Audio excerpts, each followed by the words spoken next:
It's a difficult concept, and the time that we have, we can't really go into any depth, but let's just touch upon some of the issues. Let me introduce you to Ephraim Reichenberg, someone who I became acquainted with a few years ago. One of Mengeler's twins. He was 15, his brother was 16. His brother had a wonderful voice. People said, tell him you're twins, because then you'll survive. Mengele injected both of their larynxes with some kind of substance. We don't really know what that was. His brother died after a year, and he survived. He also developed cancer of the larynx like his brother. He had his larynx removed, and for 40 years he never spoke. After a certain time, they developed a certain machine that allowed him to speak. When you meet with Ephraim Reichenberg, you'll see this is a gentleman who has no depression, no post-traumatic stress disorder. And I met with him, we spoke, and we wrote a paper together. It's the first time I've ever written a medical paper together with one of the subjects that I was discussing. And he wanted to be in the paper, and he wanted his message to come out. No signs of depression, no flashbacks, no nightmares, no anger or bitterness towards Dr. Mengele or any other Nazi doctors. So how did he manage? How did he manage to develop a family, a profession, with no bitterness, no form of any post-trauma? He said that he had a very warm upbringing. He had a love of life. He had the ability to improvise, ability to find meaning and experience, and he adapted. And who was his inspiration? He said his inspiration were two doctors. First of all, his surgeon who removed his larynx, who said, I've done 50% of the job, now the rest of it is up to you. And Viktor Frankl, who told him personally to look life in the eye with a smile.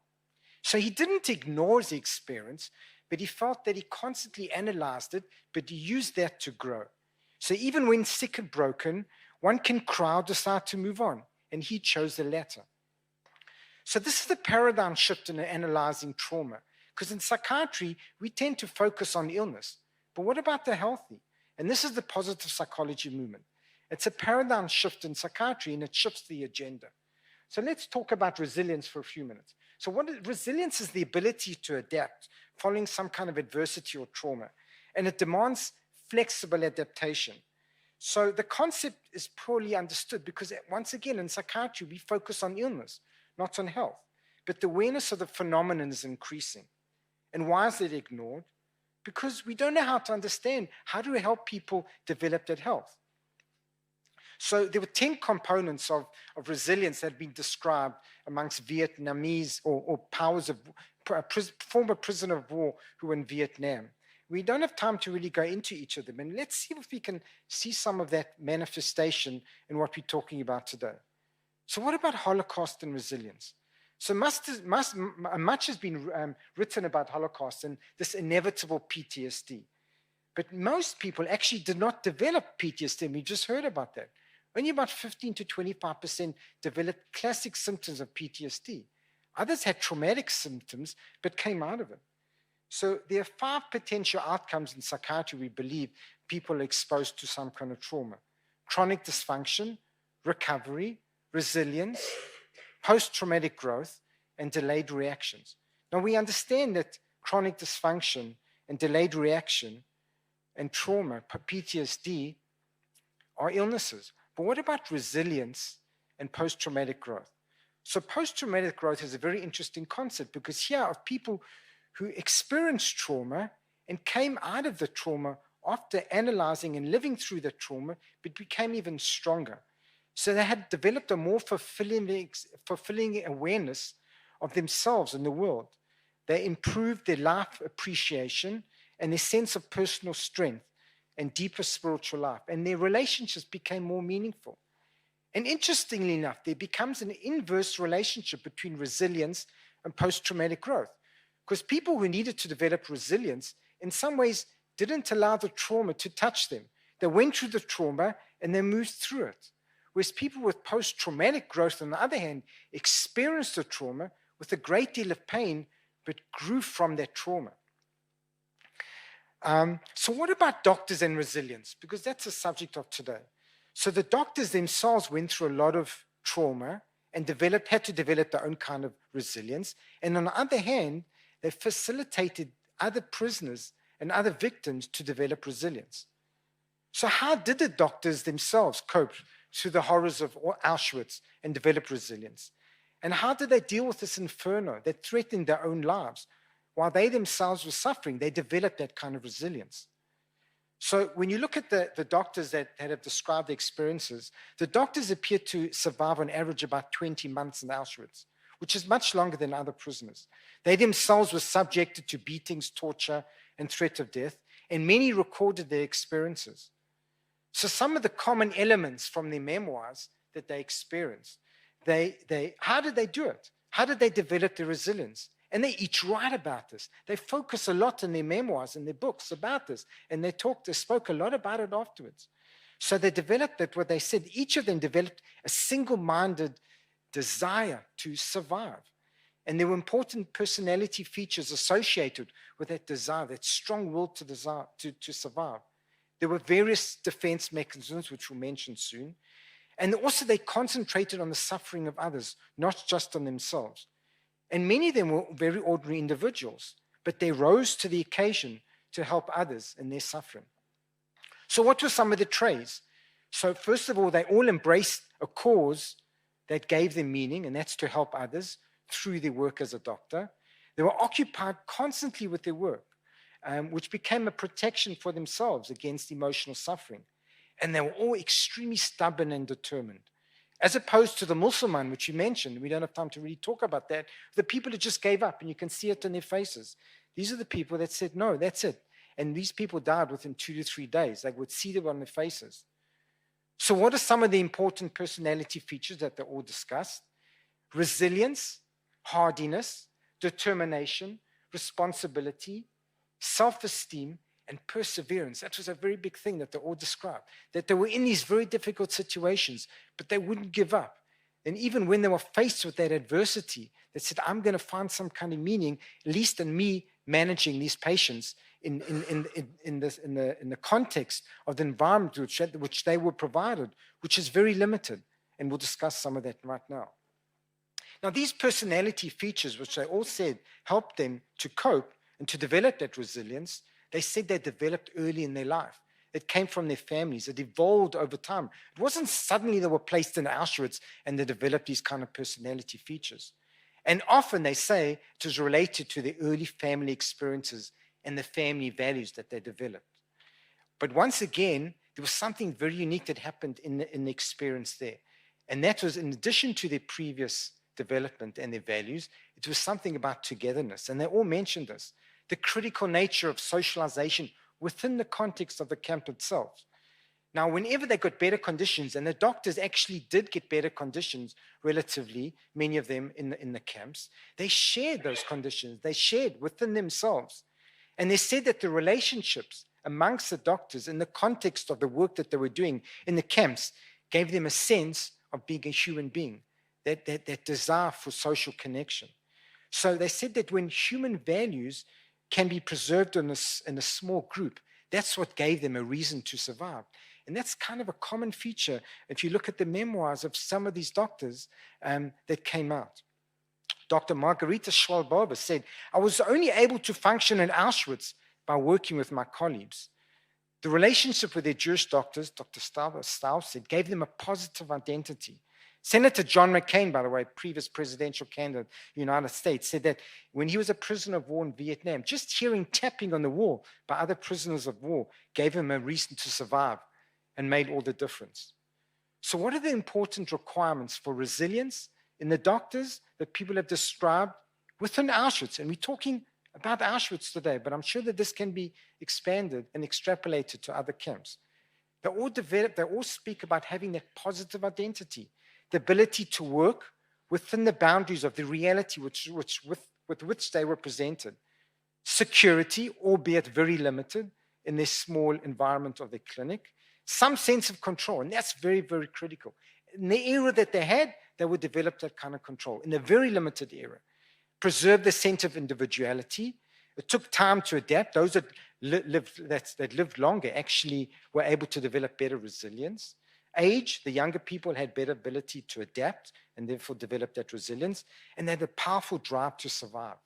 And all of them describe, as I mentioned, this powerful importance of early family experiences, cohesion, warmth, humor, and harmonious family experiences. The family traits, now these families weren't necessarily wealthy that they spoke about, but they were successful, and all their parents expected their children to complete their education. They set boundaries. These doctors all spoke about boundaries, for good or for worse, and we'll discuss that, and this confidence and a positive attitude. We don't have time to really go into the depth of these defense mechanisms, but these are some of the defense mechanisms that also helped him cope. And in some kind of way, they all describe this. Altruism, finding some kind of meaning to help others. Sublimating the intense pain and suffering, at least in helping other people. Anticipation, rationalizing their situation. Fantasy, hatred helped as well. And passive aggression towards the authorities there within the camp. And all of these defense mechanisms helped them to reduce anxiety and monitor or to some kind of lessen the depression that they felt. But they had competing values and drives, because on one hand, they had to focus on preserving their medical ethics, but on the other hand, they also had to focus on surviving.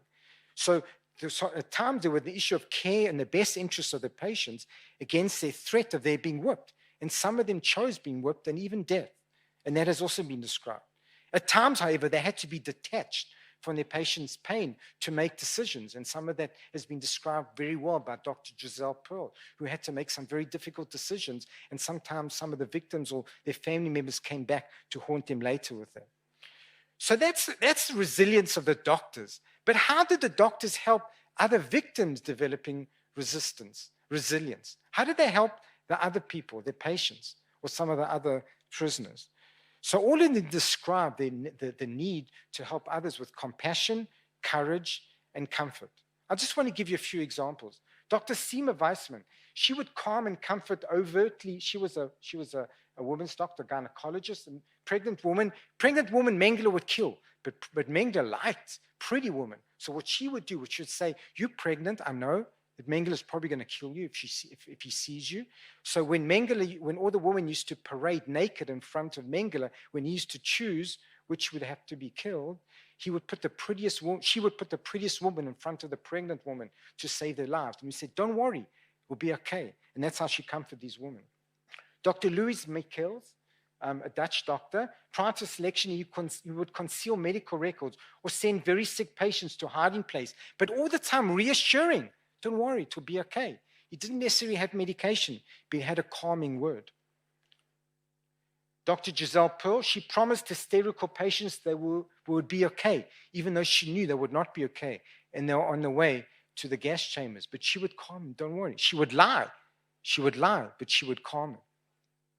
Dr. Miklas Nielsen, he was a controversial character, but he would say it sometimes. He would say what gave him the ability to survive and develop his own personal resilience was sometimes to lie with Mengele. So, for example, once he stated that the patient did not die from typhus, rather from colitis. That's saving entire barracks. Because if someone had typhus, Mengele would kill the whole barracks. And he would say, "No, this person only had colitis, not typhus." But that's what gave him resilience. Dr. Lena Bruder, she comforted and reassured research subjects in Block 10, and she gained respect even for that from SS doctors. And this is Viktor Frankl. Viktor Frankl, controversial character, but we'll come back to talk to him about him towards the end. But he was faced with a situation, he writes in one of his books, that he had the ability to escape once. But then he looked in the eye of one of his patients. This patient said, "Are you going to leave me?" And he looked at his face, he looked at the unhappy feeling that he had. He said that, "I did not know what the following days would bring, but I'd gain an inward peace when I decided not to leave my patients in the camp. And I decided not to escape. So I sat down and I tried to comfort my patient there because I knew that I, being there, would give him the ability to survive the last few days that he had." Doctors mainly would care and comfort, so encouraging resilience. So Dr. Rosenzweig in Auschwitz said, "We cured mainly with good words. We never had medication. We never had any tools. But just sitting with patients and listening to their complaints sometimes made all the difference." What better a lesson do we have for our medical students today? Dr. Lucy Adelsberger kept, very interestingly, a copy of Robinson Crusoe with her. Why? Because she said that Robinson Crusoe gave her inspiration from his ingenuity in surviving on the island. It gave her hope and ability to survive, thus engendering the resilience which he said helped her survive Auschwitz. So Primo Levi talks about the gray zone, that sometimes people used to go into this gray zone and steal food, or sometimes even kill other people or injure other people to get better conditions for themselves. And Primo Levi used to say that doctors would speak out against that in the camps in Auschwitz, saying, no, don't go into that gray zone. Rather help people, because that will give you a better chance of surviving together. So Elie Wiesel interestingly mentions an account that he brought his father to one of the doctors in Auschwitz, and his father was dying. And the doctor said to Elie Wiesel, you know what, each of you get a ration every day. Your father's probably only going to survive another few days, a week or two at most. Rather take his rations, because your father will agree to that, because he's going to die anyway. But if you take his rations, he'll maybe die after a day or two, but there's a greater chance of you surviving longer getting his rations. Elie Wiesel obviously decided, and he mentioned that he decided not to take this advice of the doctor, but the doctor at all times was saying, I need to help survive the people that could survive the most. And for Elie Wiesel, that was a doctor's way of helping the victims develop resilience, but he decided not to listen to that advice. A witness at a libel trial against Dr. Dering said, because of the pains I screamed, but Dr. Lena Bruder put her hand on my cheek and consoled me. And then she said, don't worry, my child, it will pass quickly. And that made all the difference. Jewish doctors discussed themselves that in order to preserve spirit and diminish the despair, they many times decided not to tell the victims what was going to be their fate. And that helped them survive by not developing despair. Once again, engendering the most important word of all, hope. Dr. Seymour Weisman said, what purpose would rebellion be? People would just be tortured. Let's only just help them develop hope in the situation. And then again, hatred sometimes helped them also develop that hope. That with the hatred, intense hatred they had towards the commanders and towards their persecutors, that sometimes also helped them because they tried to search for some kind of hope in their hopelessness. And sometimes hatred, interestingly, gave it to them. Sense of purpose. These doctors would work hard at dressing their wounds, taping, even though it was futile. They know it wouldn't help. But that gave them some kind of meaning, and that meaning helped the doctors develop that resilience. Freud said, if you take a group of people and you subject them to intense suffering and you starve them, everyone will gravitate to the same level. All individual differences will be blotted out. And in their place, we shall see the uniform expression of the one unsatisfied instinct. Ladies and gentlemen, Freud was completely wrong. The concentration camps proved him wrong. The decisive factor in human behavior, choice of decision. Man ultimately decides for themselves. Auschwitz proved that Freud was wrong. So living a life in the face of adversity encourages transcendence towards something beyond oneself. That could be religion, values, ideology, some kind of morality, philosophy. The essence of living of resilience is therefore not the what, but the how. Not as what was accomplished, but how life was lived. Sherry Mandel, a lady in Israel who lost her 13-year-old child to a Palestinian terrorist, decided not to develop bitterness. And she said that resilience is about becoming, not overcoming. So you need to expand yourself in order to contain the new you that develops from the resilience in dealing with intense trauma, in her case, losing a child suddenly at the age of 13. We always need, she said, to become bigger and greater, no matter what life throws us. So the sense of vulnerability or fracture, it comes from connecting to something that is greater than yourself. And whatever that can be, it means to you, and you have to decide. So Dr. Giselle Pearl in Auschwitz said, I will remain a human being to the last minute of my life, whenever that will come. And that's what helped to develop resilience within herself and engendered resilience in others that she had contact with. Dr. Viktor Frankl, the psychiatrist we always quote, who spent not that long time in Auschwitz, but still he wrote about developing his philosophy from the time that he spent in Auschwitz. He said that when we are no longer able to change a situation, we are challenged to change ourselves. And that's what we call in psychiatry the power of reframing. That, once again, everything can be taken from a man, but not one thing, the last of the human freedoms, to choose one's attitude in any given sense of circumstances, to choose one's own way. And that's what develops, and that's what engenders, and that's what allows the ability of the doctor in that situation to develop resilience. And perhaps this really sums it all, what Viktor Frankl said. Between a stimulus and a response, there is a space. And in that space lies our power to choose our response. In our response lies our growth and our freedom. And that's the challenge that we in the medical field have, in which we need to pass on to the next generation of doctors, residents, and students. That ability that even though doctors were faced with many different situations, on the one hand, we have the Nazi doctors, which we always talk about, and the terrible evils they did, and we can learn a lot from them. But I think we can learn as much, if not more, from the choices that the doctors who are in the same situation, necessarily sometimes from the other side, and usually from the other side, say that I am going to rise above this occasion.